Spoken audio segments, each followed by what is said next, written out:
A single dad rented his spare room to a quiet stranger, no questions asked. She was warm, gentle, and made his daughter smile like no one had in years. What he didn't know, she was a billionaire's heiress the whole city was searching for. And his small apartment was the first place she'd ever felt free. The ad was embarrassing to write. Ethan Cole sat at his kitchen table at 11:43 p.m., staring at the blinking cursor on his phone screen, trying to figure out how to say, "I'm drowning," without actually saying it. He typed, "Spare room available. Clean apartment. Quiet neighborhood. Chicago's North Side. $600 per month, utilities included." Then he stared at it for a long moment, deleted quiet neighborhood, because Mrs. Petrov downstairs fought with her television every night at full volume, and hit post. Done.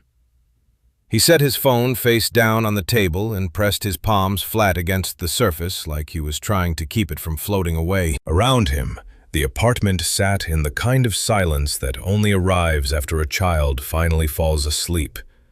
Lily's drawings were pinned to the refrigerator. Her pink rain boots sat crooked by the door. A half-eaten dinosaur chicken nugget had somehow ended up on the windowsill. He didn't know whether to laugh or cry, so he did neither.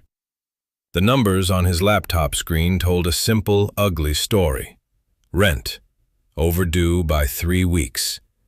Lily's school lunch account, empty. Car insurance, lapsed. And the hospital bill from her ear infection last month sat in a manila envelope that he hadn't opened since it arrived, because opening it made it too real. Ethan Cole was 34 years old, and he was losing. He wasn't supposed to be doing this alone. That had never been the plan.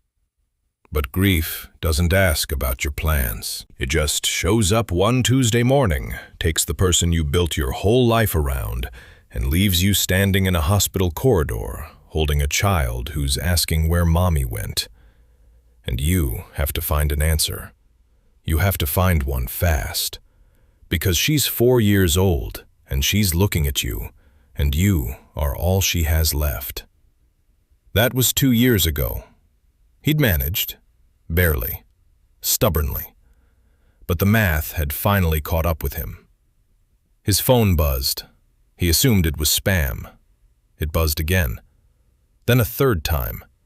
3 different people had already messaged about the room. The first 2 didn't feel right. One asked if pets were allowed, 5 pets specifically, including what he described as a very calm ferret. The second wanted to know if he'd accept payment in trade and barter, which Ethan didn't follow up on. The third message arrived at 12:20 a.m. "Hi, I saw your listing. Is the room still available? I can pay 3 months up front in cash. I just need somewhere quiet and safe." Tonight, if possible. Ethan read it twice. 3 months up front. Cash. Tonight. Every reasonable instinct he had told him this was either too good or too strange. He typed back, "Can you call?" The response came in seconds. "I'd prefer not to. I'm sorry. I know that sounds odd. I can explain in person if you're willing. I'm about 10 minutes away." He should have said no. He knew that. He typed, "Okay, come by." She knocked at exactly 12:31 a.m. Ethan opened the door with one hand behind his back, not because he had a weapon, but because he'd grabbed his phone to call 911 quickly if needed, which in retrospect seemed both smart and slightly dramatic. The woman standing in his hallway was not what he expected. She was somewhere in her late 20s, with dark circles under careful eyes and hair that looked like it had been pulled back hours ago and slowly been losing the fight since. She wore a plain gray jacket that was good quality. He noticed that without knowing why, and she carried one bag, just one, small enough to fit in an overhead bin. No drama, no desperation in her face, just a kind of composed, quiet tiredness, like someone who had made a difficult decision and was now simply following through with it. "Ethan?" she said. "Yeah." "I'm Clara. Clara Hayes." She held out her hand. Her grip was firm, unhesitating. "I know this is a strange hour. I appreciate you answering." He studied her for a moment. "You said cash." "Yes." She reached into her jacket and produced an envelope, plain white, sealed. 3 months, $1,800. You can count it." He didn't count it. He didn't know why he didn't count it. Maybe it was the way she said it, not like someone trying to impress him, but like someone stating a fact they'd already moved past. "I have a daughter," he said. "She's 6. She's asleep right now, but she's the whole point of this place. So whoever's here needs to—" "I understand," Clara said quietly. "I'll stay out of the way. I just need somewhere to breathe for a while." Breathe. He stepped back to let her in. She moved past him into the apartment, glanced at Lily's drawings on the refrigerator, and something in her expression shifted, just for a second. Something soft and unguarded crossed her face before she caught it and put it away. Ethan noticed. He didn't say anything, but he noticed. He showed her the room, small, clean, a window that looked out onto the street. She set her bag down, looked around once, and said, "This is perfect." And she meant it. He could tell. He left a towel by the door, said goodnight, and went to bed wondering what kind of person shows up at midnight with an envelope of cash and one bag, and somehow seems like the least suspicious person he'd ever met. He didn't sleep for a long time. Across the hall, neither did she. The first morning was awkward, in the way that all first mornings are when a stranger is suddenly living inside your routine. Ethan woke at 6, as always, and shuffled into the kitchen to start coffee, and stopped dead in the doorway. Clara was already there. She was standing at the stove in the same gray jacket from last night, hair still pulled back, turning an omelet in the pan with the kind of focused precision that seemed excessive for 6 a.m. The coffee was already brewed. The table had been wiped down. Lily's pink cup, the one with the chipped bunny ear that Lily refused to replace, was sitting out, already filled with orange juice. "I hope that's okay," Clara said without turning around. "I woke up early and didn't know what to do with myself. I found eggs." Ethan stood in the doorway for a moment longer than was comfortable. "You didn't have to do that." "I know." She slid the omelet onto a plate and finally turned. "But I wanted to. You can throw it away if you'd rather." He didn't throw it away. He sat down and ate it, and it was genuinely, irritatingly, the best omelet he'd had in years. Herbs he didn't know he owned, cheese folded in at exactly the right moment. He didn't comment on it because he felt like commenting on it would mean something he wasn't ready for. Lily appeared at 6:22, dragging her stuffed elephant by one ear, and stopped when she saw Clara. Ethan held his breath. Lily was not, by nature, a shy child, but she was particular about people. She had a radar for dishonesty that he'd never been able to explain. She'd burst into tears at a department store Santa when she was 3, and Ethan had later found out the man had a shoplifting record, which proved nothing scientifically, but felt significant. The two of them stared at each other. "You have orange juice in my cup," Lily said. "I do," Clara agreed. "I can pour it into a different one." Lily considered this with the gravity of a Supreme Court judge. "No, it's okay. Orange juice doesn't know what cup it's in." Clara blinked, then smiled. A real one, not performed. "That's actually very wise." Lily climbed into her chair, picked up her cup, and said, "I'm Lily. Are you staying here now?" "For a little while, yes." "Okay." Lily took a long sip. "Do you know how to braid hair? Daddy can't do it. He tried once and I cried." Ethan opened his mouth. "I can try," Clara said. That was day 1. By day 3, something had quietly shifted. It wasn't dramatic. No single moment announced it. It was more like the apartment itself had exhaled. Clara moved through the space without friction, adapting to its rhythms rather than disrupting them. She learned that Lily needed 15 minutes of silence after school before she was ready to talk. She noticed that Ethan always forgot to replace the dish soap until the bottle was completely empty, so she replaced it before he noticed it was low. Small things, careful things. She helped Lily with her reading homework on the second evening, sitting cross-legged on the living room floor, and Ethan stood in the kitchen pretending to wash a pan and listening to how she did it, not by reading to Lily, but by asking her questions. What do you think happens next? Why do you think the fox is scared? What would you do? Pulling the story out of Lily rather than delivering it to her. It was a technique, a deliberate, skilled technique, the kind that child development specialists wrote books about. He told himself he was imagining things. On day 3, he came home to find her replacing the hinge on the bathroom cabinet door, the one that had drooped at a 30-degree angle for 4 months because he kept meaning to fix it and kept not finding the time. She had the right screwdriver. She had measured the alignment. The door swung perfectly when she was done. "Where'd you find the tools?" he asked. "Third drawer on the left in the kitchen." She packed them away neatly. "You had everything you needed. They were just scattered." He looked at the drawer. She'd reorganized it while she was in there. Every tool sorted by size, handles facing the same direction. He didn't say anything. But he noticed.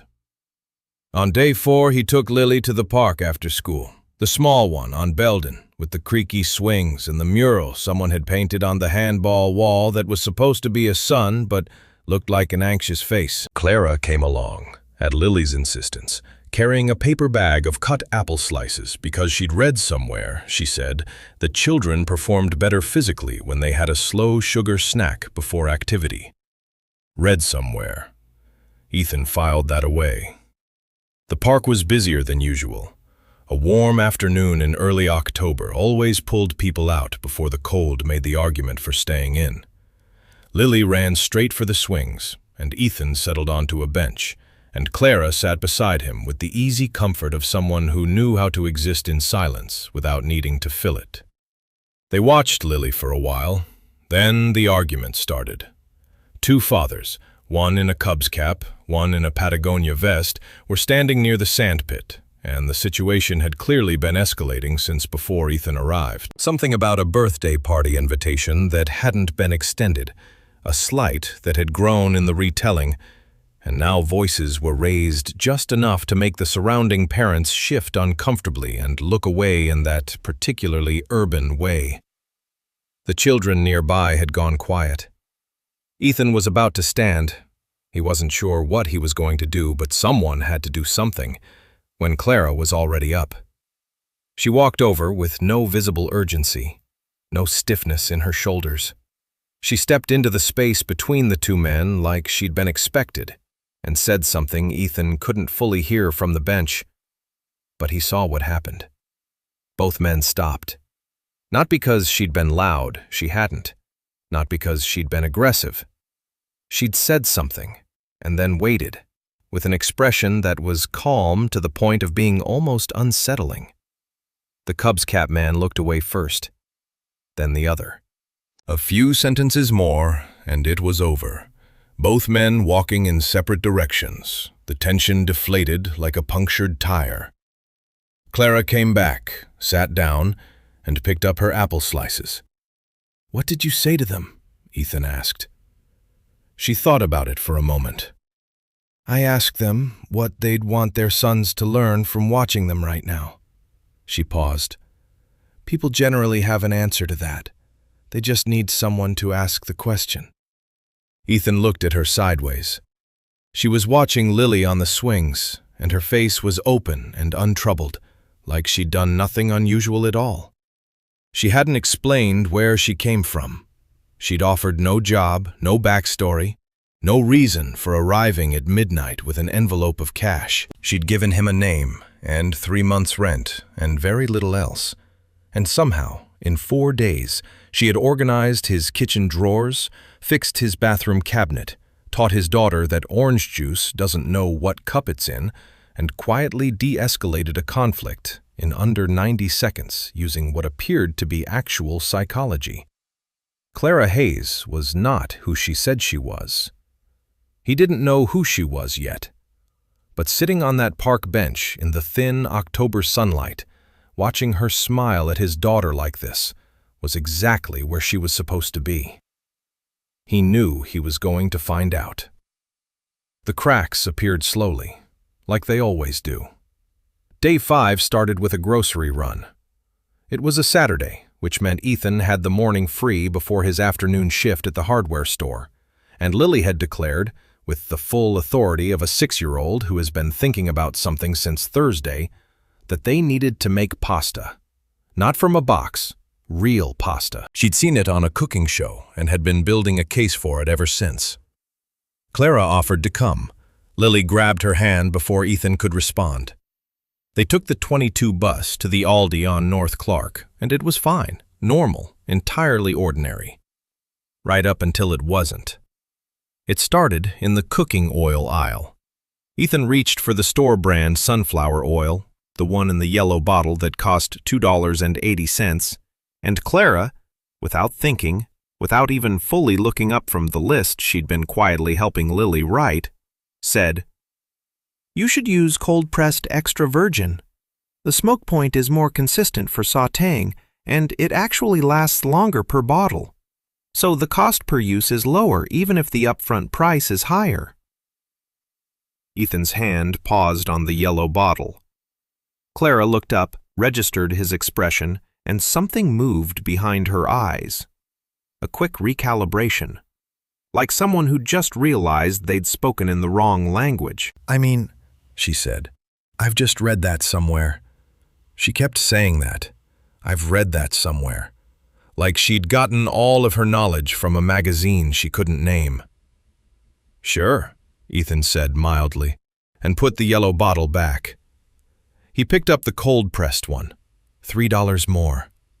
He didn't mention it, but he watched. In the pasta aisle, Lily asked which kind they should get, and Clara said, without hesitation, "The bronze die-cut holds sauce better. Look for that on the packaging." She caught herself half a second later and busied herself reading the back of a box with intense focus, like the nutritional information was suddenly the most important thing in the room. Bronze die-cut pasta, cold-pressed oil. These were not things people learned from casually reading articles. These were things people knew because they had lived in a world where those distinctions were normal, every day, expected. Ethan put the bronze die-cut pasta in the cart. He said nothing. At the checkout, he noticed she glanced at the self-checkout machines with a flicker of unfamiliarity, not because she couldn't use one, but because he got the distinct impression she almost never had to. Like someone who had spent most of their adult life with other people handling the transactional parts of existing. He filed that away too. The pasta, for what it was worth, turned out perfectly. Lily ate 2 helpings and declared Clara a genius. Ethan agreed quietly and said nothing about oil smoke points. Day 6 brought the rain, and with it, a cafe on Halstead where they stopped on the way back from dropping Lily at her Saturday art class. The place was warm and slightly overcrowded, smelling of espresso and wet coats. They found a small table near the back. Ethan ordered a black coffee. Clara ordered tea and corrected herself halfway through. She'd started to say something else, a specific kind of tea, and then pivoted to, "Just English breakfast, thank you," with a smile that didn't quite reach her eyes.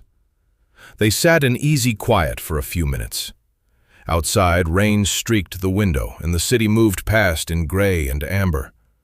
Then her phone rang. She looked at the screen and her whole body changed, almost imperceptibly. But Ethan was watching. Had been watching for 2 days now, with the careful patience of someone putting together a puzzle without the box.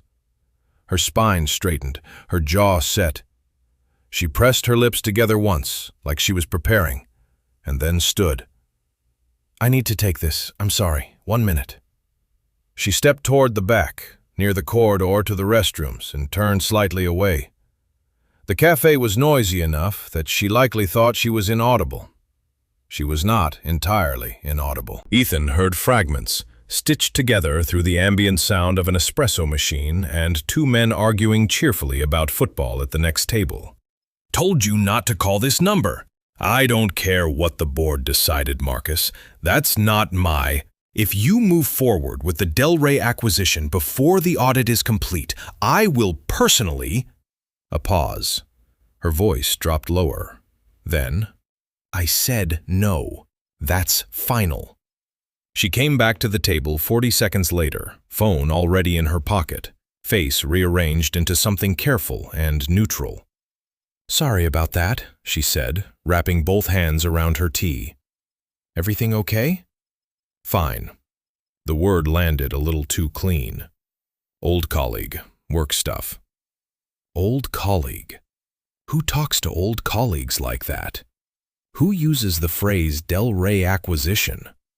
Who tells someone named Marcus that something is final in a tone that sounds like it ends careers? Ethan stirred his coffee slowly. "What kind of work did you do?" he asked, casually. Eyes on his cup. A half-second pause, the kind that wouldn't exist if the answer were simple. "Consulting," she said. "Finance adjacent. It got complicated. That's partly why I needed a break." "Makes sense," he said, and he let it go. Not because he believed her, he absolutely did not believe her, but because he understood, instinctively, that pushing right now would close a door he wanted to stay open. It was later that evening, after Lily was in bed and Clara had gone to her room, that Ethan sat on the couch with the television on low and happened to catch the tail end of a local news segment. He almost changed the channel. He didn't. Search continues for Clara Hayes, 31, sole heir to Hayes Consolidated, one of the Midwest's largest private holding companies. Hayes disappeared 11 days ago amid growing controversy surrounding the company's alleged suppression of an internal environmental audit. Sources close to the family confirm that private investigators have been hired. The family maintains she left voluntarily and is not in danger, though they are declining further comment. Anyone with information. A photo appeared on the screen. Ethan stopped breathing. It was a formal photograph, a gala of some kind, chandeliers and people in black tie. And there, in the center of the frame, was a woman in a deep blue dress with her hair up and a composed, careful expression on her face. The same careful expression he'd watched rearrange itself at a cafe table 2 hours ago. The same eyes that had smiled unguarded at his daughter on a park bench. Clara Hayes. His Clara Hayes. He sat very still for a long moment. The news moved on to something about traffic on the I-90. The apartment hummed around him, the radiator, Mrs. Petrov's television below, the faint sound of rain still tapping at the window. Across the hall, a light was still on under her door. Ethan turned off the television. He did not go to knock on her door.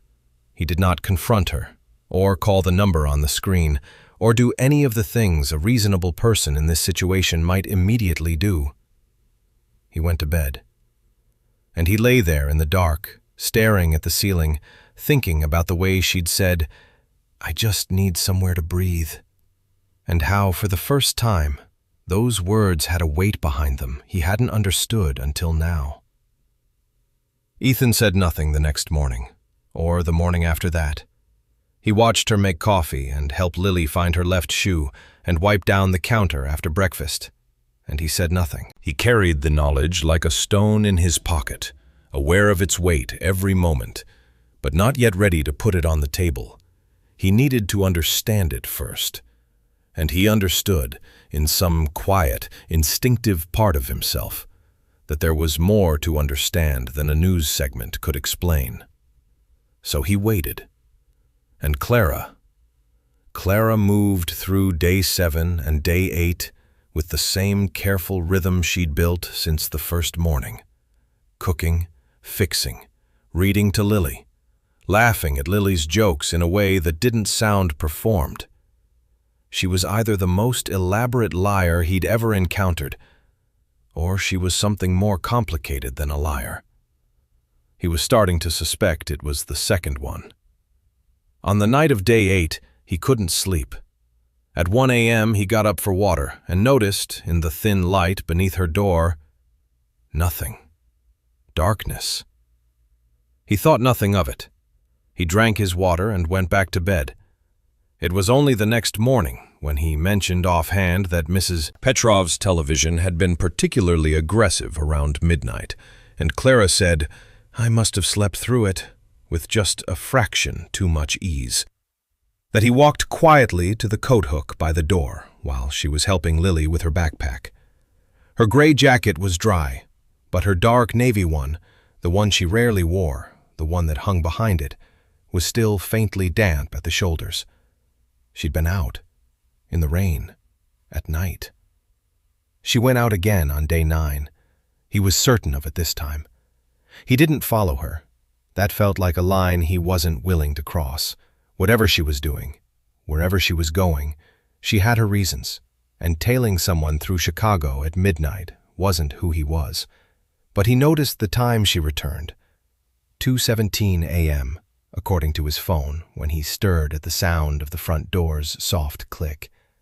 And he noticed the next morning that she was quieter than usual. Not sad exactly, but weighted. Like someone who'd had a difficult conversation and was still digesting it. He'd felt that weight himself, after talking to lawyers about Sarah's estate. Lawyers. The thought landed and stayed. What Ethan didn't know, couldn't know, was this. 17 floors above the corner of Wacker and Michigan, in an office that stayed lit long past business hours, a woman named Clara Hayes sat across from a man named Gerald Fossey, who had been her father's attorney first and her own trusted confidant second, and who was the only person in her life she'd told where she was. Gerald was 63, silver-haired, and had the particular stillness of a man who had heard many difficult truths and learned not to flinch at any of them. He poured 2 glasses of water and slid one across the desk without being asked. "You look better," he said. "I feel better," she said, and meant it in a way that surprised her. That's either a good sign or a complicated one. Probably both. She wrapped both hands around the glass. "Tell me what's happened." Gerald opened a folder, the kind of thick, tabbed folder that means the news is not simple. Hayes Consolidated, her father's company, her grandfather's vision, $3 billion of Midwestern industrial and real estate holdings, was in a quiet crisis. It had been for 8 months, though the public was only now beginning to understand the edges of it. The suppressed audit was the heart of it. An internal environmental review, commissioned 18 months ago, had found significant contamination issues at 2 of the company's manufacturing sites in southern Illinois. Contamination that had been known at some level by senior management. Contamination that affected groundwater in communities nearby. The audit had been buried, not by Clara, who hadn't known it existed until a whistleblower contacted her directly 3 weeks before she disappeared, but by her father, Richard Hayes, and by the board he'd carefully built around himself over 30 years. Her father, who had built the company from 40 employees and a single warehouse, who had read to her every night until she was 11, who she loved completely and was currently furious at in a way that had no clean resolution. She had gone to him with the audit report. She had sat across from him in his office, the one with the view of Lake Michigan, the one where she'd done homework as a child on late nights when she couldn't go home. and she had put the documents on his desk and waited. He hadn't denied it. He had explained it. That was worse, somehow. He'd explained it the way he explained everything, with numbers, with strategic logic, with the particular brand of certainty that had built an empire, but had apparently also decided that some communities mattered less than quarterly projections. He'd told her the cleanup was being phased.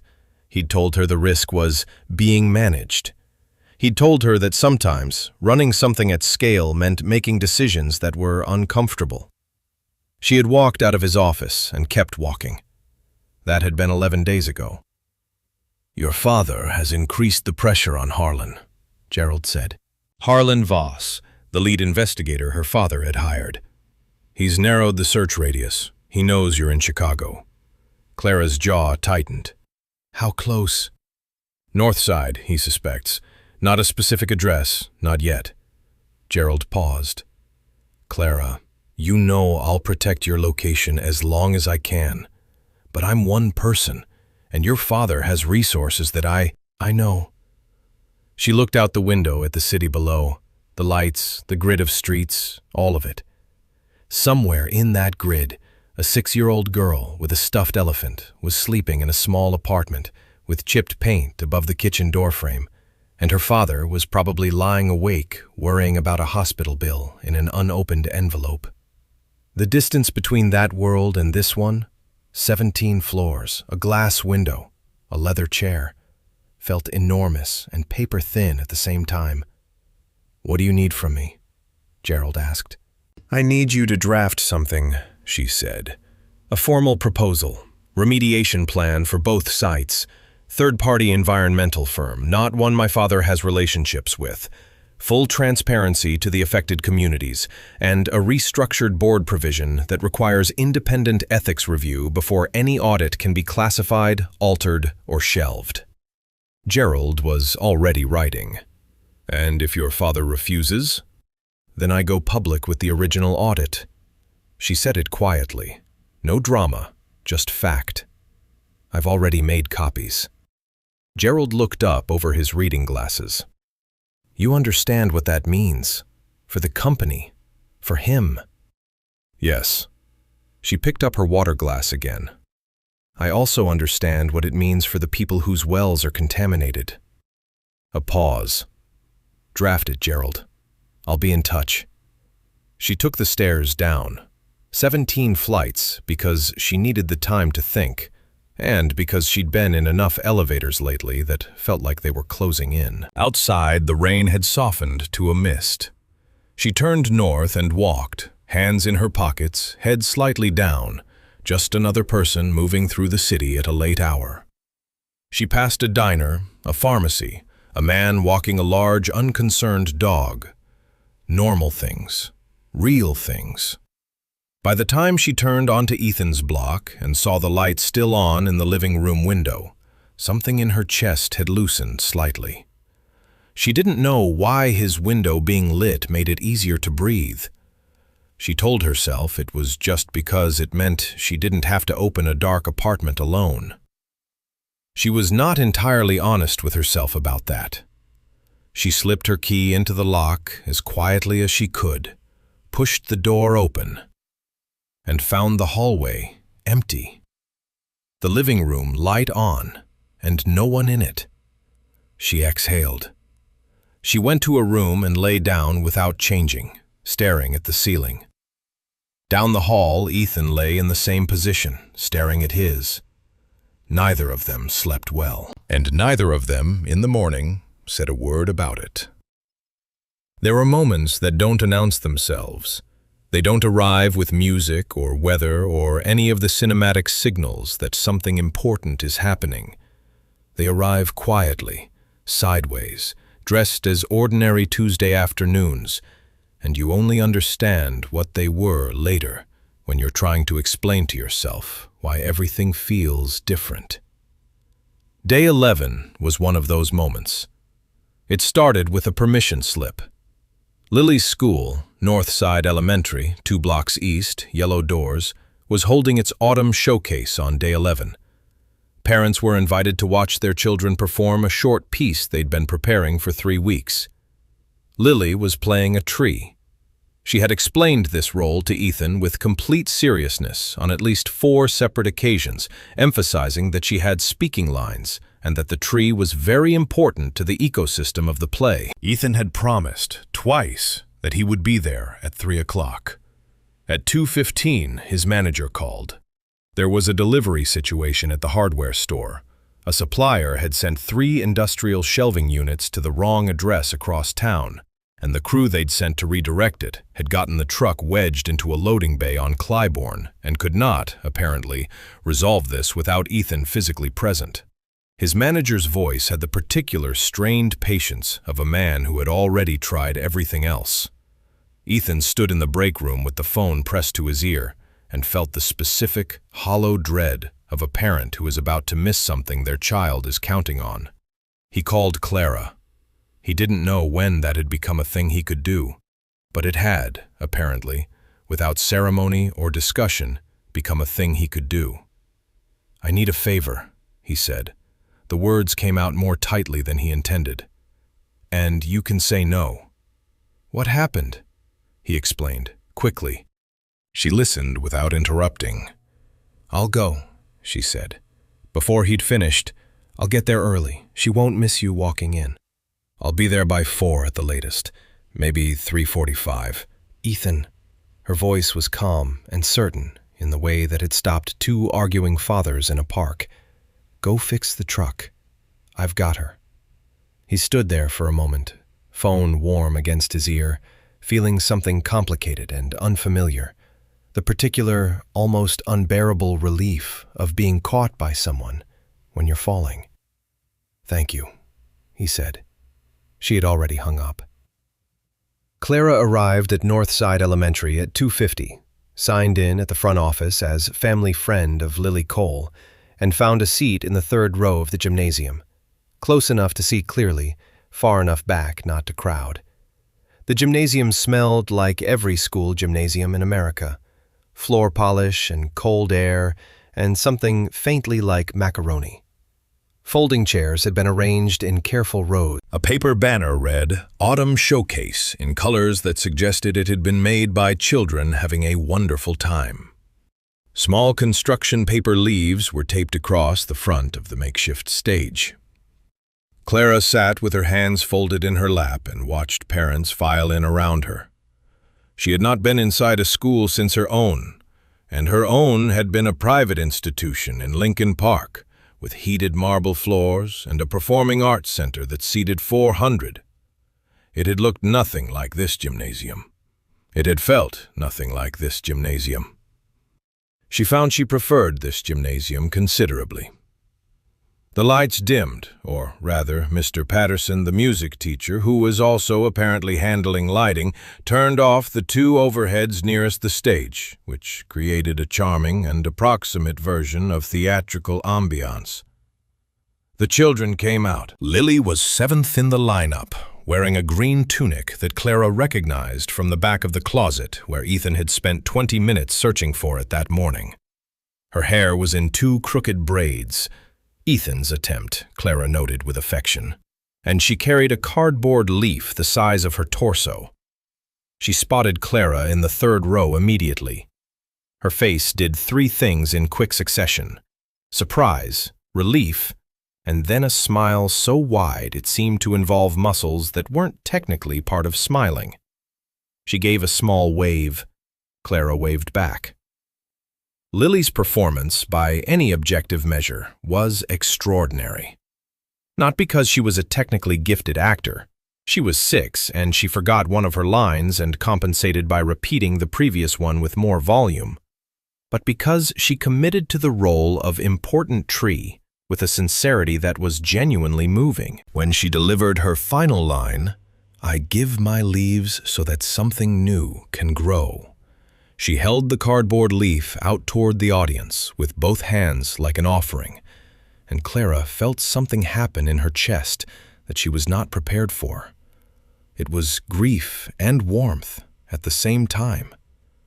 The particular ache of watching something beautiful that you're afraid of wanting. She clapped harder than anyone in row 3.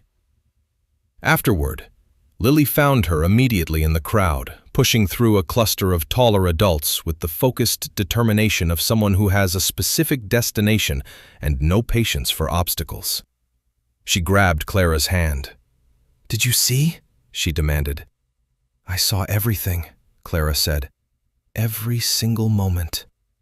Even the leaf part? Especially the leaf part." Lily seemed satisfied. Then her face shifted, just slightly, into something smaller. "Daddy didn't come. He wanted to very much," Clara said. "There was an emergency at work. He's coming as fast as he can." Lily was quiet for a moment, processing this with the careful fairness she applied to most things. "Is he okay?" "He's completely fine. He just didn't want you to be alone." "That's why he sent you?" Clara paused. "Yes." Lily looked up at her with eyes that were too perceptive for 6. "Are you going to stay with us for a long time?" The question landed in Clara's chest like a stone dropped into still water. Quiet impact, spreading rings. "I don't know yet," she said honestly. Lily considered this, then tightened her grip on Clara's hand. "I hope you do," she said simply. And then, "Can we get hot chocolate? There's a cart outside and it has marshmallows." Clara laughed, a real one, sudden and unguarded. "Yes, absolutely yes." Ethan arrived at 3:52, slightly breathless, with a grease mark on his left forearm that he hadn't noticed yet. He found them sitting on a low wall outside the school, both holding paper cups, Lily in the middle of an elaborate story about something that had happened at recess involving a disputed handball call and a substitute teacher named Mr. Finch who had handled it, in Lily's opinion, very badly. Clara was listening with complete attention, nodding at the right moments, her cup halfway to her lips, forgotten. Ethan stopped walking. He stood on the pavement, 10 feet away, and watched the two of them for a moment before either of them saw him. Something moved through him that he hadn't felt in 2 years. Not happiness exactly, not yet. Something earlier than happiness, something that preceded it. Hope. Quiet and terrifying. Lily spotted him and leaped off the wall. He caught her, lifted her, pressed his face into her hair. "I saw the whole thing," Clara said behind him. "She was magnificent." He looked over Lily's shoulder at Clara, who was still sitting on the wall, holding her cup, watching them with an expression she hadn't quite managed to put away in time. It was longing, plain and simple and unmistakable. He didn't call attention to it. He just nodded at her, grateful in a way that didn't fit inside words. That night, after Lily was asleep, they sat at the kitchen table for the first time without a task between them. No dishes, no homework, no dinner to coordinate. Just 2 mugs of tea and the radiator ticking and the city doing its quiet late-night business outside the window. Ethan spoke first. "I lost my wife 2 years ago," he said. "Her name was Sarah." He said it the way you say something that you've needed to say aloud for a long time. Not breaking down, just setting it down. Lily was 4, and I've spent every day since trying to make sure she doesn't grow up feeling like something's missing, even though something is. He paused. "I don't always know if I'm doing it right." Clara was quiet for a moment. Then, "She talks about you when you're not in the room, you know." He looked up. "She tells me about things you've done, funny voices you do when you read to her, the time you ate a bug on a dare to make her laugh when she was upset." Clara wrapped both hands around her mug. "Whatever you're doing, Ethan, it's working." He didn't trust his voice for a moment. Clara looked down at her tea. Something in her face had opened up in a way it hadn't before, like a window after a long winter. Neither of them said anything else, but something had changed in the room. Both of them felt it. Neither of them named it. That, somehow, made it more real. Day 15 arrived the way trouble usually does, quietly and all at once. It started with a car. Ethan noticed it on his way back from the morning school run, a dark gray sedan parked across the street from the apartment building. Not unusual in itself, except that it had been there when he left, and it was still there when he returned 40 minutes later. And the man sitting in the driver's seat was not reading, not on his phone, not doing any of the things people do when they're simply parked somewhere. He was watching the building's entrance. Ethan walked past without altering his pace. He took the stairs instead of the lobby, went up to the apartment, and stood at the window at an angle where he couldn't be seen from the street. The car didn't move. A second man stood on the opposite corner, hands in his pockets, also watching. Ethan recognized the arrangement for what it was. Not police, not uniform enough. Private, professional, patient. He thought about the news segment he'd seen 9 days ago and said nothing about. He thought about the damp navy jacket. He thought about Marcus and the Del Rey acquisition, and a formal photo of a woman in a blue dress at a gala that matched the woman currently in a spare room. He put the kettle on. He sat down at the table. He waited for Claire to come out of her room. She appeared at 8:40, dressed, hair back, carrying her phone with her thumb hovering over the screen in a way that suggested she'd already been awake for a while and already been managing something she hadn't mentioned. She looked up, saw his face, and stopped. People who are hiding things develop a sensitivity to atmosphere, a kind of early warning system built from the constant low-level anxiety of maintaining a version of yourself that isn't entirely true. Clara had that sensitivity. Ethan had noticed it in smaller moments, and it activated now, visibly, as she read his expression from across the kitchen. "There's a gray sedan outside," Ethan said. "2 men. They've been there since before 7. She said nothing, but the color shifted slightly in her face. Not panic, just a quiet collapse of something she'd been holding up for a long time. "They're not police," he said. "No," she said. "They're not." He nodded slowly. The kettle began to whistle. He didn't move to take it off. "Clara Hayes," he said. She closed her eyes briefly. When she opened them, she looked at him with an expression he hadn't seen on her face before, stripped of its careful management, just direct and tired and sorry. "How long have you known?" she asked. 9 days. Something moved across her face, a complicated arithmetic, surprise at how long, and something else underneath it. Something that looked, if he wasn't mistaken, almost like it mattered to her that he'd known and stayed quiet and hadn't treated her differently. She sat down across from him. "I'm the sole heir to Hayes Consolidated," she said. No preamble, no softening, just facts delivered cleanly like she was removing bandages. "My father built it. It's worth approximately $3 billion. I grew up inside it. I was groomed to lead it. And 3 weeks before I showed up at your door, I found out that the company had buried an environmental audit proving significant contamination at 2 of our manufacturing sites." She paused. "Communities nearby. Real people. Real wells." Another pause. "My father knew." Ethan looked at her. "I went to him," she continued. "He explained it to me the way he explains everything, strategically, calmly, like the numbers were more real than the people affected. And I realized, sitting in that office, that I had spent 31 years being shaped into someone who was supposed to find that explanation acceptable." She looked down at her hands. "I couldn't, so I left." The kettle had been screaming for a full minute. Ethan stood, took it off the heat, and poured 2 mugs without asking. He set one in front of her and sat back down. "The men outside," he said. "Private investigators. My father hired them." She wrapped her hands around the mug.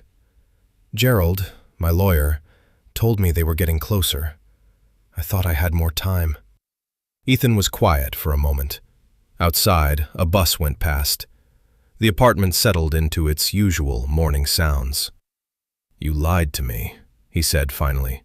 Not with anger, just with the weight of it. "I didn't tell you the truth," she said. The distinction was careful, and she knew it. Which, I understand, amounts to the same thing. It does. I know. She looked at him directly.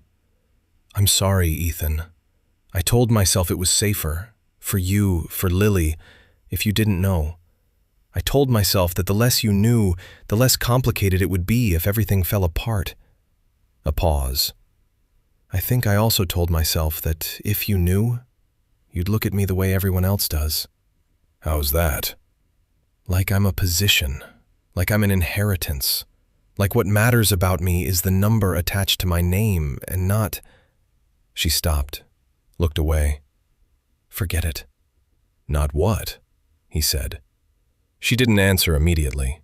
Then, quietly, "Not whether I'm actually worth knowing." The sentence sat between them, honest and undefended, and Ethan felt the anger in him, which had been building, measured and real, shift slightly. Not disappear, but shift. He'd spent 2 years being seen only as a widower, a struggling dad, a man to be pitied or admired in simplified terms. He understood, in a way he hadn't expected, what it felt like to want someone to see past the defining fact of your life, to whatever was underneath it. That understanding didn't fix what she'd done, but it complicated his response to it in a way he wasn't ready to resolve. What neither of them heard was the small, sock-footed sound of Lily in the hallway. She'd woken earlier than usual. She sometimes did when the apartment's emotional atmosphere shifted in ways she couldn't name but could feel. She'd come to find her father and had stopped in the hall when she heard voices, not because she intended to listen, but because her name reached her through the door, and children always stop when they hear their own name. She heard enough.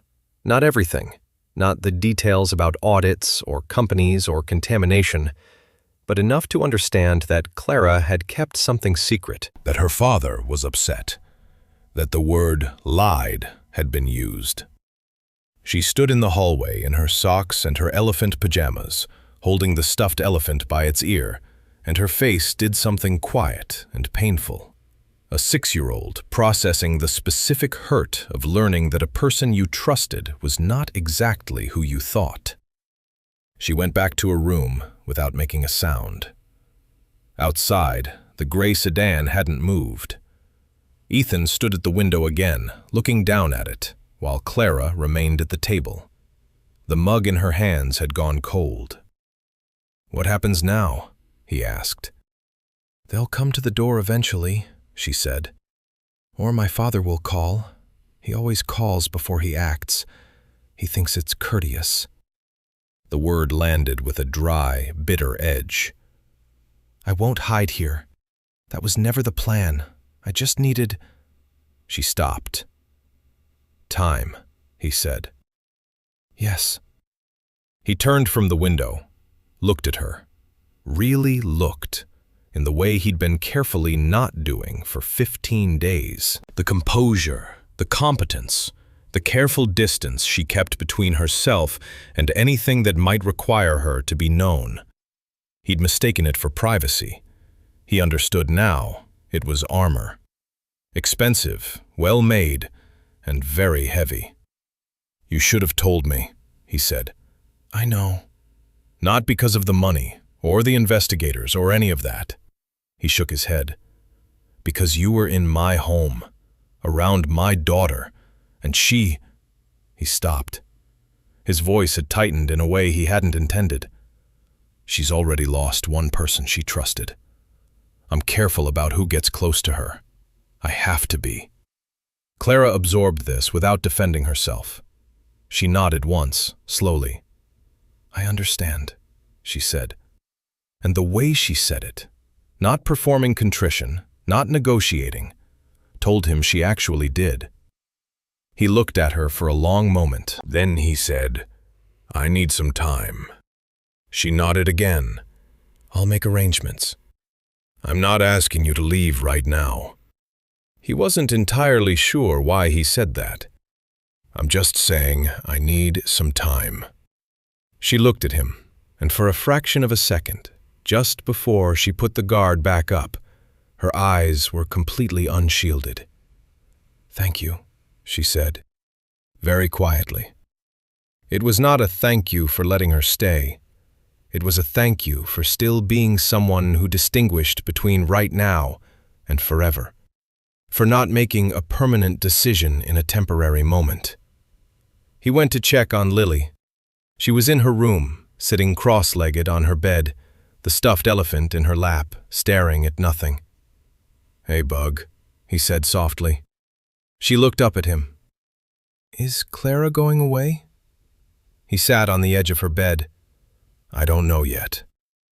Lily looked down at the elephant. "She kept a secret," she said. She did. "Is that why you're sad?" He put his arm around her small shoulders. "I'm not sad, exactly." "What are you?" He thought about it, honestly. "I'm figuring something out," he said. Lily leaned into him. "Okay," she said. "I'm good at waiting." He pressed a kiss to the top of her head and held her a little tighter than usual. Across the hall, Clara sat at the kitchen table alone, listening to the quiet of the apartment, and tried to remember the last time a place had felt like somewhere she genuinely didn't want to leave. She couldn't. This was the first time. She was gone by day 18. Not without warning, not like before, not like the midnight disappearances in a damp jacket. This time, she told him the evening before. She knocked on the kitchen door frame while he was washing dishes and stood there with her one bag already packed and that composed expression back in place and said, "They found the address this morning. My father called Gerald. I'm going to go before they come to the door." Ethan turned off the tap. "Go where?" "Back." The word cost her something. He could see it. "Temporarily. I need to be present for what comes next, or my father will make every decision without me, and there'll be nothing left to fight for." Lily was at a friend's after school. The apartment was quiet in a way that made everything feel more final than it probably was. "Will you be okay?" he asked. The question seemed to catch her slightly off guard, like she'd prepared for several versions of this conversation, and that particular question hadn't been in any of them. "I'll be fine," she said. Then, more honestly, "I've been managing that world my whole life. I just forgot for a while that it wasn't the only one." He nodded, dried his hands on the dish towel. "Tell Lily," she started. "I will." She looked at him for a moment, longer than necessary. Then she picked up her bag and walked to the front door and let herself out with the same quiet click that had marked her arrival 17 days ago. Ethan stood in the kitchen, the dish towel still in his hands. He didn't go to the window. Then he did. He watched her cross the street below, small against the wide gray pavement, bag over one shoulder, and get into a car that had been waiting. Not the investigator's gray sedan. A different one. Black. Clean. The kind of car that doesn't idle. It waits. It pulled away from the curb and was gone in seconds. The apartment felt immediately, disproportionately large. He found out about the press conference the same way everyone else did. His phone the following morning delivering a push notification from a local news app he'd forgotten he had. Hayes consolidated heiress Clara Hayes returns. Press statement expected today. He put his phone face down on the table, picked it up again, put it down again. By noon, he'd watched, on his laptop screen in the break room at the hardware store, 37 seconds of footage taken outside the Hayes Consolidated building on Wacker Drive. A tower of glass and steel that looked, Ethan thought, exactly like what it was. A place designed to make everyone who approached it feel smaller. Clara walked through the front entrance, flanked by two men in suits, wearing a coat he'd never seen. hair up in the way it had been in the gala photograph. She looked composed and purposeful, and entirely at home in a world that seemed, from 37 seconds of footage, to operate at a completely different altitude than his own. The reporters called her name. She didn't stop. The glass doors closed behind her. He closed the laptop. He thought about the kitchen table. 2 mugs of cold tea. Whatever you're doing, Ethan, it's working. He went back to work. Inside Hayes Consolidated, the collision was quieter than the cameras outside suggested and considerably more dangerous. The boardroom on the 42nd floor was the kind of room that had been designed to communicate permanence. Dark wood paneling, a table long enough to seat 20, portraits of men who had made decisions in this room for 60 years, framed in gilt that caught the afternoon light from the floor-to-ceiling windows. Richard Hayes sat at the head of the table. He was 64 and looked, as he always had, like a man who had never seriously entertained the possibility of losing. Silver-haired, straight-backed, with the particular confidence of someone whose belief in himself had been validated by $3 billion over the course of a lifetime. He wore it lightly, which somehow made it worse. He stood when Clara walked in. The gesture, courteous, controlled, was exactly the kind of thing she described to Ethan. He always called before he acted. He always stood when she entered a room. The manners of a man who had decided that civility and accountability were separate categories. Clara. He said her name like he was relieved, which he was, and like the relief was the most important thing in the room, which it wasn't. Dad? She set her bag down on the table, not at the far end, right in the middle, where everyone could see it. I'd like to begin, if that's all right. He gestured for her to sit. She didn't. 18 months ago, she said, turning to address the room, 7 board members, 2 senior executives, Gerald, quiet in the corner. This company commissioned an environmental audit of the Carbondale and Belleville facilities. The results of that audit identified significant groundwater contamination affecting 11 surrounding communities. The audit was classified, altered, and shelved without disclosure to regulatory authorities, affected residents, or this board's full membership. She looked at her father. I have the original. The room was very still. Richard Hayes's expression didn't break, but something behind his eyes recalibrated, the look of a man updating his assessment of how serious this was. Clara, he said, this is something we can discuss privately. We're past privately, she said. We've been past privately since the moment the decision was made to bury the report. A board member, Terrence Webb, 60, Property Division, leaned forward. Ms. Hayes, I think what your father is suggesting is that there are responsible channels for addressing Mr. Webb? Her voice was calm, the same calm that had stopped 2 fathers in a park. With respect, the responsible channel was the audit itself. We're 18 months past that channel. She opened her bag and set a folder on the table. This is a remediation proposal. Third-party firm, full transparency, community notification within 30 days. A restructured ethics provision requiring independent review before any internal report can be suppressed. She looked around the room. I'm not asking for a vote today. I'm telling you, this is what's going to happen. Terrence Webb looked at Richard Hayes. Richard Hayes looked at his daughter. Clara held his gaze and did not look away. This was new, or rather it was something that had always been there but had never fully arrived until now. She had spent her adult life respecting the room in a way that had shaded, too often, into accommodating it. The weeks in a small apartment on the north side had done something to that particular tendency. It had become harder to find the energy for deference when she'd spent the last 17 days living in a place where there was none to perform. This will affect the share valuation, Richard said, quietly. The public argument abandoned for the private one. Yes. The Del Rey acquisition falls apart. Yes. Clara, This company is your inheritance. Your grandfather—" "My grandfather," she said just as quietly, "built this company on the idea that doing good business and doing right by people were the same thing. I have that in writing. I've read his letters." She picked up her bag. "I'm going to do what he would have done, Dad.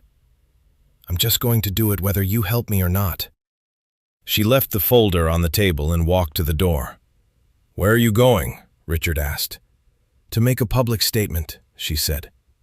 "Gerald has the draft. You have 4 hours to decide if the company stands behind it or if I stand in front of it alone." She paused at the door.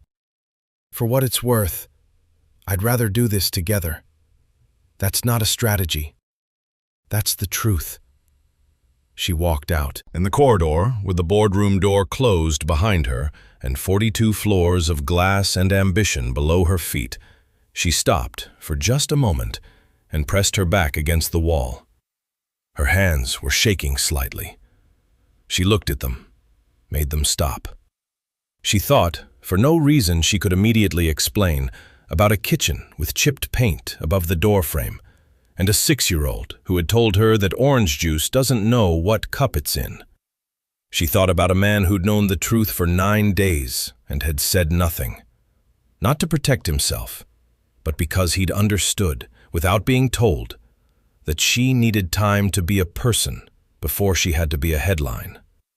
She pushed off the wall and walked toward the elevators. She had a statement to make. Ethan watched a 90-second clip of it that evening, after Lily was in bed. Clara stood in front of a cluster of microphones outside the building, and she spoke clearly and without notes about the audit, about the communities, about what the company was going to do and why. She didn't perform remorse. She didn't make it about herself. She stated facts and commitments in a voice that was steady and precise. She looked, Ethan thought, exactly like herself. Not the version in the gala photo, not the quiet woman in a gray jacket who'd cooked omelets at 6 in the morning and helped his daughter understand the water cycle, but something that contained both, something he hadn't seen before, because he'd only ever seen the halves separately. He closed his laptop. He sat in the quiet apartment for a while. On the refrigerator, between a drawing of a horse and a drawing of what Lily had labeled "Our Family," with 2 figures and a third one added in slightly different crayon, Lily had added something new. A drawing of a woman with dark hair and a gray jacket. Underneath it, in unsteady 6-year-old letters, Clara. Ethan looked at it for a long time. Then he went to bed. The statement changed things. Not immediately.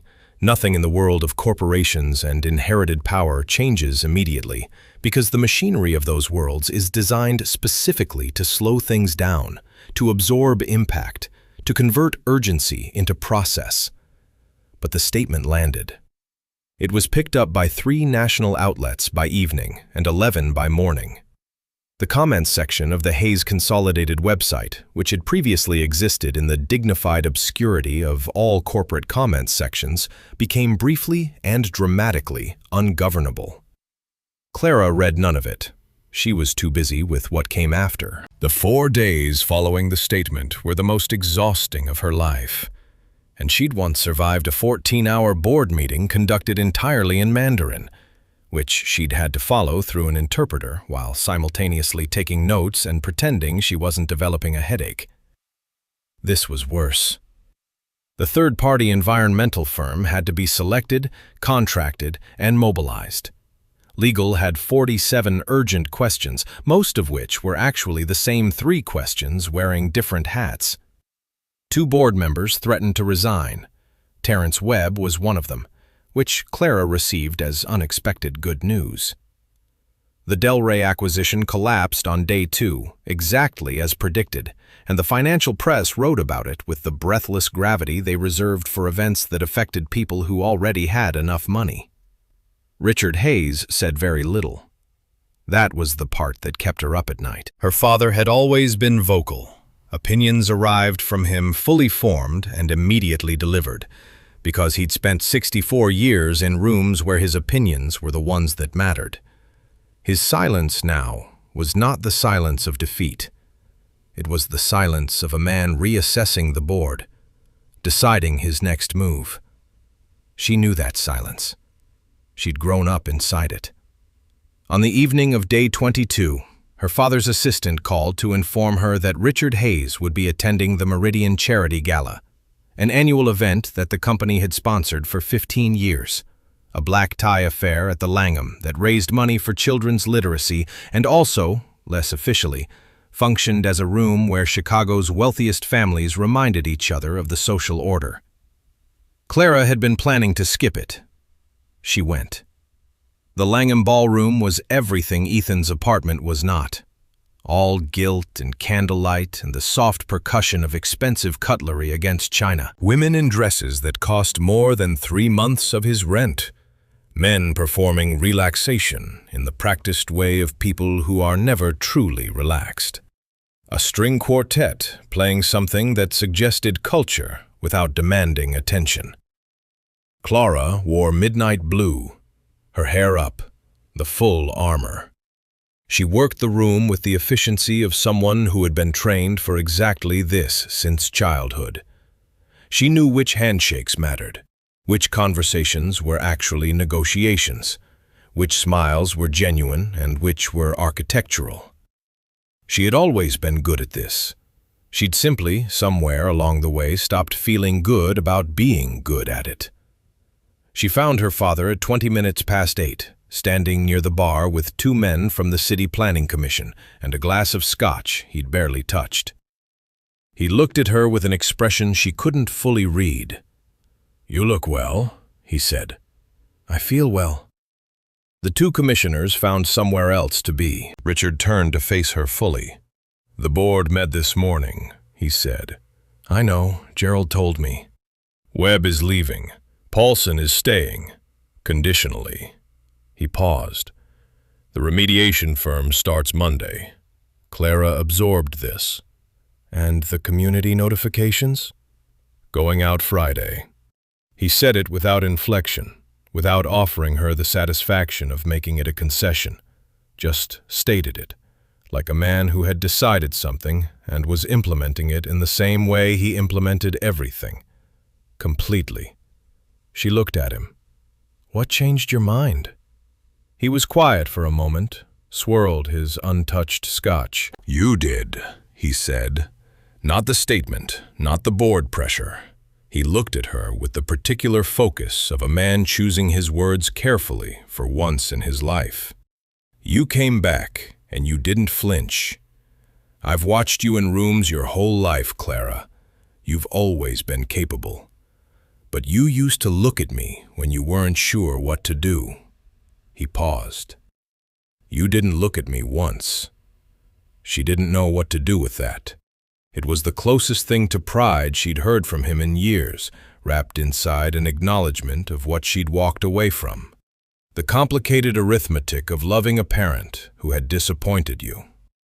"I'm not dismantling what you built," she said quietly. "I'm trying to make it worth keeping." He nodded once, slowly. "I know," he said. And then, after a moment, "Where did you go, those weeks?" "Somewhere real," she said. He studied her. Something shifted in his expression. Not quite understanding, but the beginning of the effort toward it. He didn't ask anything else. She left the gala at 10:15. She'd told the driver she needed 20 minutes. She needed more than that, but 20 was what she allowed herself. She went up. The building had a rooftop terrace, accessible through a service door that the event staff left unlocked during functions.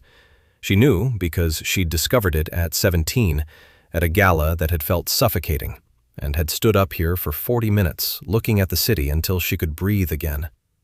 The city at night from that height was unreasonably beautiful.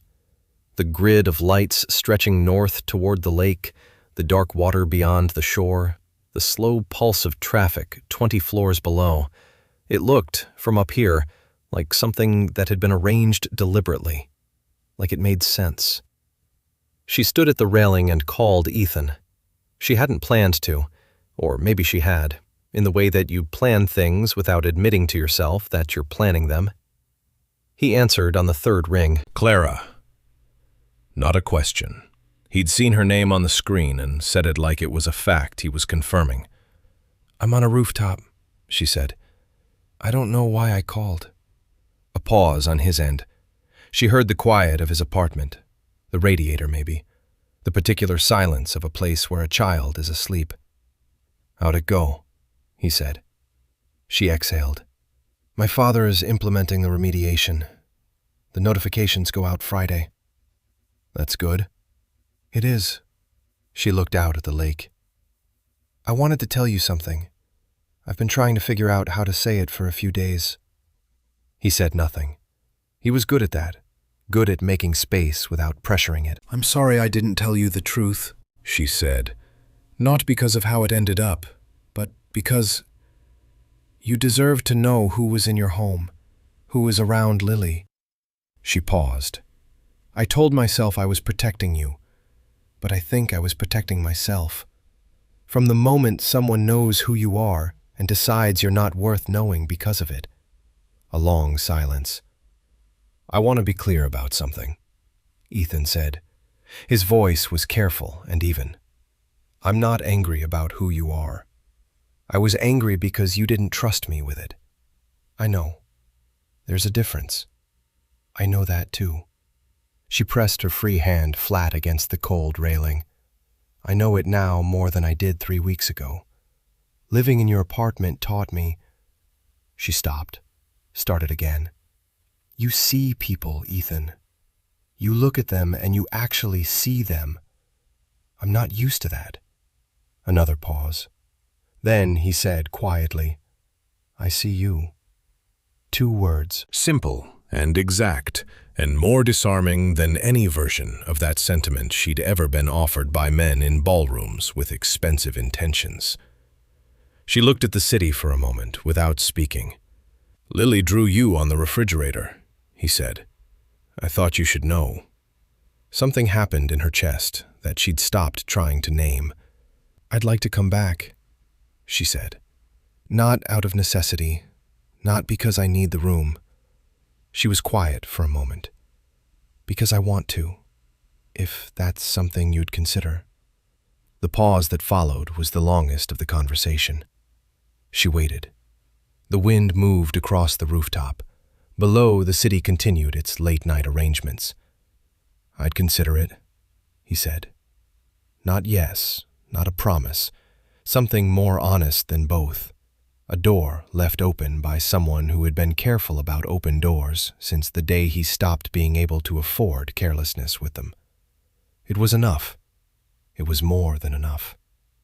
I'll call you tomorrow, she said. Okay, he said. She stayed on the rooftop for another 10 minutes after they hung up, long enough to feel the cold properly, long enough to let the city do its work on her. Then she went back down. She had something to return to. She knocked this time. That was the first difference. 17 days ago, she had arrived at midnight with an envelope of cash and a single bag, and he had opened the door to a stranger.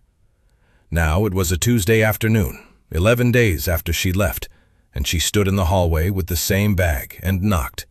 2 quiet, unhurried knocks. Because this time, she was asking rather than arriving. Ethan opened the door. He looked at her for a moment. She looked back. Neither of them performed anything. No wide smiles, no rehearsed lines. Just 2 people standing in a doorway, seeing each other clearly, without the interference of secrets or pretense or carefully managed distance. You not, he said. It's your door, she said. He stepped back and let her in. Lily was at school. The apartment was quiet in the way it was quiet on weekday afternoons, a working, settled quiet, different from the hollow silence of the days after Clara had left. Ethan had made coffee. He handed her a mug without asking, and she took it without commenting, and they sat at the kitchen table in the particular ease of people who have already survived the hardest conversation and are now on the other side of it. "How's your father?" he asked. "Complicated," she said, "as always." She wrapped both hands around the mug. "The remediation firm did their first site assessment yesterday. The community notifications went out last Friday. There were some difficult responses." She paused. "Rightfully so. Will the company survive it?" She considered the question honestly. "A smaller version of it, probably, with different priorities." A pause. "A version my grandfather might have recognized." Ethan nodded. "And you?" he asked. "What does your role look like now?" "Smaller," she said. "By choice. I'll stay on the board long enough to see the reforms implemented. Gerald thinks 18 months, maybe 2 years. After that..." She stopped, looked at the kitchen, the chipped paint above the doorframe that he'd been meaning to touch up since April, the refrigerator covered in Lily's artwork. "I don't know yet. I'm getting comfortable with not knowing." He looked at her across the table. "That's new." "Very," she agreed. The corner of his mouth moved. Not quite a smile, but the suggestion of one. The first she'd seen since before the gray sedan and the confrontation and all the careful, costly honesty of day 15. She held on to it carefully. Lily came home at 3:22, dropped her backpack in the hallway with the enthusiastic carelessness of someone who has been carrying something all day and is delighted to stop, and walked into the kitchen. And stopped. Clara watched her face move through its sequence. The same sequence as before, that first morning. Surprise first, then something processing, then something decided. Lily crossed the kitchen in 4 steps and wrapped both arms around Clara's waist without saying anything. Clara went very still for a moment. Then she put her arms around Lily and held on. Ethan, leaning against the counter with his coffee, looked away at the window. The city outside was doing its usual things. He blinked twice, slowly, at nothing in particular. "You came back," Lily said into Clara's jacket. "I came back," Clara said. Lily pulled away and looked up at her with the direct, evaluating gaze that had once assessed the philosophical nature of orange juice. "Are you going to keep secrets?" Clara looked at her seriously. "Not from you," she said. "Not from your dad." Lily appeared to weigh this. Then, "Okay." And then, without transition, "Can we make the pasta again? The real kind?" Clara laughed, the sudden, unguarded laugh that Ethan had catalogued as the most honest sound she made. "Yes," she said. "Absolutely yes." The weeks that followed did not resolve into anything simple. That was the thing about real life that stories sometimes failed to honor. It didn't resolve. It evolved. There were good days and awkward ones. There were moments when the distance between Clara's world and Ethan's felt like geography, and moments when it felt like nothing at all. She kept her own apartment downtown, a concession to practicality and to the pace at which trust is properly rebuilt. But she was at the North Side apartment most evenings, and on weekends she was there in the mornings. And somewhere in the 3rd week of this arrangement, Lily began setting 3 places at the table without being asked, which nobody commented on because commenting on it would have meant examining it, and examining it felt premature. Some things are better allowed to become true before they're named.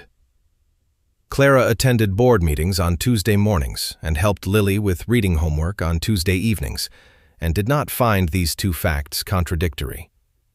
Ethan fixed the chipped paint above the kitchen door frame in the 4th week, finally, and Clara, passing through, stopped and looked at it and said, "You painted it," in a tone that was about more than paint, and he said, "Yeah," in a tone that was about more than paint, and they left it at that. She called her father on Sundays. The calls were short and careful, and slowly, incrementally, becoming something other than negotiations. Once, just once, in the 6th week, he asked how she was, and meant it, and she told him the truth, and he listened without redirecting to strategy or numbers. And when they hung up, she sat in her car outside the apartment building for 5 minutes, feeling the complicated, exhausting relief of a relationship that is trying to become something better than it was. On a Sunday in December, the first properly cold one, all three of them walked to the park on Belden. The swings were empty. The mural on the handball wall, the anxious sun, had been repainted sometime in November, and it looked genuinely cheerful now, which Lily approved of. They walked the perimeter of the park with their hands in their pockets, Lily between them, talking without stopping about a book she was reading that involved a girl who could speak to birds, which she considered both plausible and aspirational. At the far end of the park, there was a bench. They sat. Lily, who had the attention span of a hummingbird in open spaces, lasted approximately 90 seconds before abandoning them to investigate something near the fence line that she described as a very interesting stick. Ethan and Clara sat in the cold, watching her. "She's something," Clara said. "She really is," he agreed. A silence, the comfortable kind, the kind that has been earned. "I've been thinking," Ethan said. "About?" He looked at his hands for a moment. "About the fact that I spent 2 years being very careful. About who I let close. About what Lily got attached to. About—" He paused. "About the math of losing someone. How it makes you want to control the variables." Clara was quiet, listening. "And I think—" He stopped again, took a breath. "I think I've been so focused on protecting her from loss that I almost protected her from this." He glanced sideways at Clara. "From you." Clara looked at him steadily. "I'm not saying I have it figured out," he said. "I'm not saying it's going to be simple. I know what your life looks like. I know what mine looks like. Those are real things." "They are," she said. "I'm just saying." He seemed to make a decision. "I'm glad you knocked." Clara looked at him. The cold had put color in her face. Her hair was coming loose from where she'd pinned it, as it always eventually did, and she made no move to fix it. "I'm glad you opened the door," she said. Across the park, Lily held up the interesting stick with both hands, triumphant, and shouted something at them that the wind carried away before it arrived. They both waved. She ran back toward them at full speed, the way children run, with complete commitment, no reservation held back, and launched herself between them on the bench, elbowing her way into the space that had opened, naturally, as if it had always been there. "It's a really good stick," she announced. "It has a bend in it, like an elbow." "Impressive," Ethan said gravely. Lily held it out for Clara's inspection. Clara examined it with complete seriousness. "This is an excellent stick," she confirmed. "Museum quality." Lily beamed. The three of them sat on the bench in the December cold, with an elbow-shaped stick of great importance, while the city moved around them, indifferent and enormous and full of its usual noise. But the bench was warm, not because of the temperature, because of what had been built, carefully and honestly and without shortcuts, between three people who had each arrived at this particular moment missing something, and had found, without looking for it, that the missing pieces didn't disappear. They just found somewhere new to belong. It was not a perfect fairy tale. It was something better. A real, evolving family, built on honesty and choice, and the quiet, stubborn courage of people who had been hurt before and decided, anyway, to try.